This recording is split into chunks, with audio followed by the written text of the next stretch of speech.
수술 후에도 예전처럼 몸이 편하게 움직이지 못하고 병원에 가서 물리치료, 진통제 처방을 받아도 내 몸은 여전히 아플 때, 심지어 무릎이 아파서 엑스레이를 찍어봐도 뼈에 있는 이상은 없는데요? 큰 문제 없어요 라고 의사가 말할 때 이대로 더 지나면 집에서 꼼짝없이 누워있기만 해야 하는 건 아닌지 걱정도 되고, 하지만 그러시면 절대 안 됩니다. 내 몸 상태에 적합한 재활을 통해서 스스로 자신의 몸을 잘 관리하는 것이 매우 중요합니다. 이게 대체 무슨 말인지 궁금하시죠? 내 몸이 건강하게 일상생활을 할 수 있도록 도와주는 재활에 대해서 지금부터 읽어드리겠습니다. 안녕하세요. 재활학과 전문의 배하석입니다. 재활학과는 어디가 아플 때 가는 곳이죠? 궁금한 분들 많으실 겁니다. 내과, 정형외과, 치과, 피부과, 이비인후과, 안과, 대부분의 진단과는 어디가 아플 때 가야 하는지 명칭만 들으면 다 알 수 있죠. 하지만 재활학과 하면은 언제 가야 하는지, 어디가 아파서 가야 하는지 잘 모르는 경우가 많습니다. 굉장히 낯설게 느끼시죠? 그래서 재활하면 장애 관련 치료에 대한 검색어가 우르르 쏟아져 나옵니다. 하지만 재활학이 다루는 분야는 장애 관련 외에도 여러분의 일상과 가까이에서 내 몸이 아플 때 도움을 받을 수 있는 분야가 많습니다. 우선 재활학의 역사는 제2차 세계대전부터 시작이 됩니다. 2차 세계대전 중에 참전한 미국의 한 군의관이 전쟁 중에 부상으로 장애를 갖게 된 수많은 군인들을 치료하면서 이들이 전쟁이 끝나도 일상으로 복귀하지 못하고 후유증 및 장애가 더 악화되는 것을 보게 됩니다. 두 번의 세계대전은 수많은 사상자와 부상자를 만들었는데, 전투나 군사상 임무 중 절단, 두부나 척수 외상으로 인한 마비, 전쟁 공포증 등의 다양한 부상으로 고통받는 군인의 사회복귀가 아주 심각한 문제가 되었죠. 그래서 이 군의관은 물리치료와 심리치료를 기본으로 한 재활 프로그램을 개발하고 획기적인 치료 효과를 보여주었고, 퇴역 후에는 1950년 뉴욕대학교 병원에 물리의학 및 재활연구소를 설립을 했습니다. 그게 바로 재활학의 아버지라 불리우는 닥터 하워드 러스크입니다. 이것이 현대 재활학의 출발점이라고 생각을 하시면 됩니다. 우리나라에서는 1950년 6.25 전쟁 이후에 재활학에 대한 관심을 가지기 시작했고, 본격적으로 재활학이 자리 잡기 시작한 것은 1972년 대한재활의학회가 창립되면서부터입니다. 재활학은 다른 의학 분야에 비해서 역사가 비교적 짧지만 닥터 하워드 러스크의 말처럼 The best life you can live with what they have left, 현재 상태에서 삶의 질을 가장 좋게 만든다는 개념으로 시작되었기 때문에 100세 시대에 수명이 길어진 만큼 건강하게 오래 살기 위해서 꼭 필요한 의학이 재활입니다.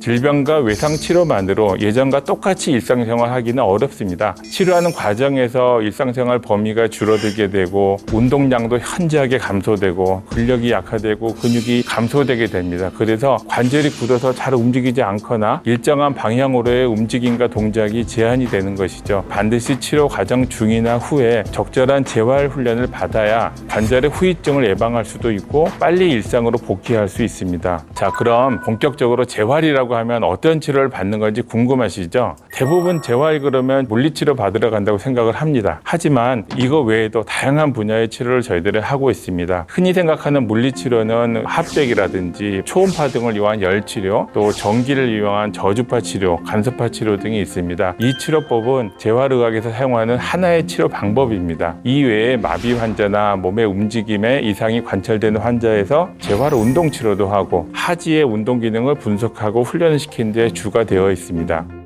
또 일상생활 동작을 분석하고 일상생활에서 쉽게 움직일 수 있도록 교육하는 재활 작업 치료, 또 말을 이해하거나 표현하는 데 어려움이 생겼을 때 받는 재활 언어 치료 등 다양한 치료 방법이 사용되고 있고, 최근에는 로봇을 이용한 로봇 재활 치료가 매우 발전되어 실생활과 유사한 가상현실 속에서 재활 훈련을 받을 수 있습니다. 재활치료는 발병의 원인을 분석하고 환자의 생활 습관과 환경을 체크하고 잘못된 생활 습관이나 환경을 교정해가는 방식으로 치료를 진행합니다. 통증은 하늘이 준 우리 몸을 보호하기 위한 선물이라고 저는 생각을 합니다. 관절이나 근육, 신경, 몸 어딘가에 문제가 생겼을 때 말을 못하는 우리 몸들은 주인에게 도와달라는 구조 신호를 보내는 것으로 생각을 하시면 됩니다. 즉 학문적으로는 통증은 불쾌한 감각 또는 고통스러운 느낌으로 이렇게 표현을 하지만 삶을 유지하는 데 나의 몸을 보호하는 데 없어서는 안 되는 굉장히 필수적인 부분입니다. 만약 통증이 느껴지지 않는다 그러면 어떨까요? 심각한 감염이 된 난다든지 염증이 생겨서 걸을 수가 없는 그런 상태가 되더라도 여러분들은 모르실 거예요. 그러면 결과적으로는 목숨까지도 위험해지는 상황까지 갈 수 있습니다. 극심한 통증을 못 이겨서 습관처럼 진통제나 진통주사를 찾으신 분들 병원에 많이 들어오십니다. 잘 아셔야 되는 게 통증이 없어진다 그래서 병이 나은 건 절대 아닙니다. 자꾸 쑤시고 아프면 근본 원인을 제거하는 것이 우선인데 진통제를 장기간 복용하거나 진통주사를 맞으면서 무리한 동작을 반복하면 나중에 더 큰 문제가 발생할 수 있으니까 진통제는 절대 치료약이 아니다라는 것을 명심을 하시고 원인을 찾도록 진료를 받으시는 게 필요합니다. 특히 이제 관절염 주사 치료는 주사를 이용해서 관절염 치료에 효과적인 약물을 관절 안으로 직접 우리가 투입하는 방식으로 질환을 치료를 하는 방법입니다. 질환의 정도에 따라서 통증과 염증, 부종과 같은 증상을 빠르게 완화시켜 주다 보니까 빨리빨리를 좋아하는 우리나라 환자들이 굉장히 많이 선호합니다. 그 중에 대표적인 약물이 이 스테로이드 뼈주사입니다. 관절의 염증을 가라앉히고 통증을 강하게 억제하는 데서는 가장 뛰어난 효과를 가지고 있습니다. 그래서 뼈주사를 한번 맞으면 자꾸 그 주사 생각밖에 안 나요. 그래서 거기에 의존하게 되는 거죠. 하지만 스테로이드를 반복적으로 맞게 될 경우에는 다양한 전신 질환이 발생할 수도 있고요. 힘줄이 파열될 수도 있고 관절 주위의 어떤 지방 조직의 감소, 피부 변색, 괴사 여러 가지 심각한 합병증이 발생할 수 있습니다. 그리고 이런 스테로이드는 통증과 염증을 가라앉히는 효과적이지만 손상된 조직이 재생이 돼야 되지 않습니까? 이 재생을 강하게 억제를 하기 때문에 이 약물을 오래 쓰시는 것은 매우 주의가 필요합니다. 퇴행성 관절염 치료에 쓰이는 연골주사 많이 들어보셨죠? 연골주사는 손상된 연골의 마모를 더디게 하고 또 뻣뻣해진 관절을 좀 더 부드럽게 움직이도록 도와주는 역할을 하는 주사입니다. 한 가지 조심하셔야 될 거는 마치 연골을 재생시켜 줄 것 같지만 실제로 인체에서 연골 재생이 확인된 약물은 아직은 없습니다. 반복하지만 진통주사는 그 자체로 치료가 아니기 때문에 통증만 치료하면 좋아지는 게 아니라 여러분 생활 속에서 근본적인 원인을 찾아서 치료하고 손상된 조직이 회복될 수 있도록 시간을 가지고 천천히 치료하는 게 필요합니다. 근육의 경우에는 정상으로 회복되는데 보통 한 최소 4주, 힘줄이나 인대의 경우에는 최소 6주, 뼈의 경우는 최소 8주 정도의 재활 기간이 필요합니다. 이 기간 동안 손상된 조직을 보호하면서 치료를 하는 게 재활의학이 하는 일입니다.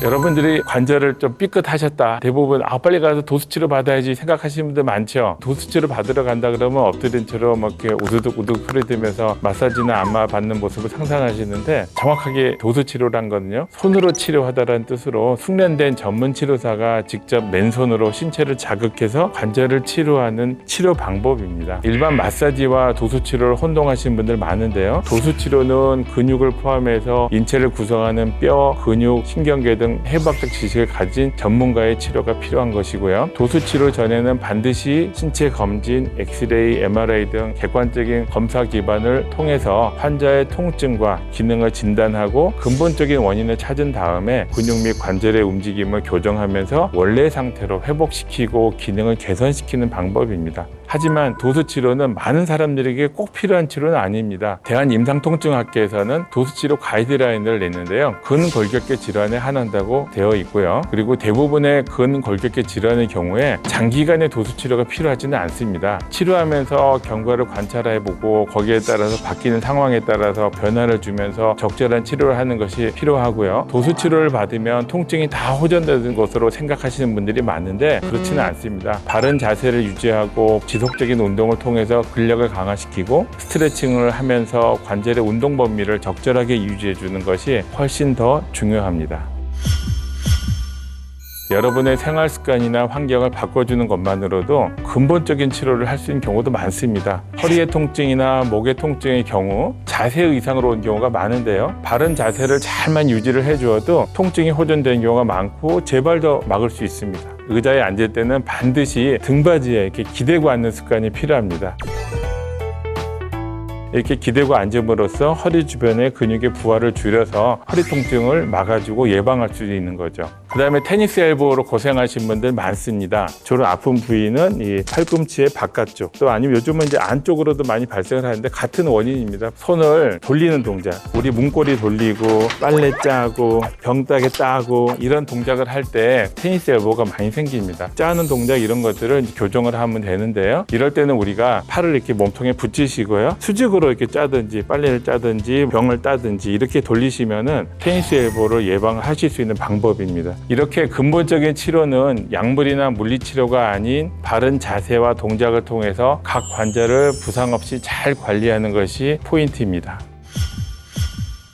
재활의학은 어떤 상황에서든 삶의 질 향상을 목적으로 하는 의학입니다. 마비나 절단 등의 심한 장애로 인해서 삶의 질의 저하가 된다고 생각하지만 근육이나 관절의 가벼운 통증으로 인한 일상생활 동작 제한으로도 삶의 질은 많은 영향을 받습니다. 평소 내 자세는 내 건강에 어떤 영향을 주었는지 점검하시고 생활 속의 재활을 통해서 건강한 삶을 즐기시기 바랍니다.